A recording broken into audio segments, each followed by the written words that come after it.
kumjua Yesu Kristo. Rero mu kumenya Yesu Kristo kuna tabia tatu. Hari ingeso zitatu. Maana tabia inatoka kwa Mungu. Kubera ko ingeso zituruka ku Mungu ndiye mtoa tabia. Yego Imana ni ikura ingeso. Haleluya. Amen. Haleluya. Amen. Tabia ni zawadi kutoka kwa Mungu. Ingeso nziza ni impano ituruka ku Ijuru. Kuna mambo matatu nataka kukuambia. Hari ibintu bitatu nshaka kukubwira yatakusaidia. Bizogufasha. Jambo la kwanza. Cha mbere, jifunze kuongea na Mungu. Yiga kuganira n'Imana kila siku. Buri munsi. Haleluya. Amen. Haleluya. Tuko hapa. Turi hano. Roho zetu ziko hapa. Imitima iri hano. Kitu cha pili. Kitu cha kabiri. Mpe Mungu muda. Muhereza Imana igihe. Aongee na maisha yako. Muhereza Imana igihe iganire n'ubuzima bwawe. Jambo la tatu. Icya gatatu. Alafu ni kila siku.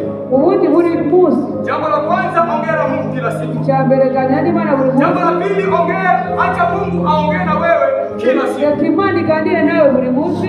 Na jambo la tatu. Icya gatatu. Ongea na mtu mwingine. Rero ganira n'umuntu kuhusu Yesu Kristo. Kubijyanye na Yesu kila siku. Buri munsi. Haleluya. Amen. Haleluya. Amen. Hizo ni tabia tatu ambazo Mungu anatupa. Zitatu Imana igushaka.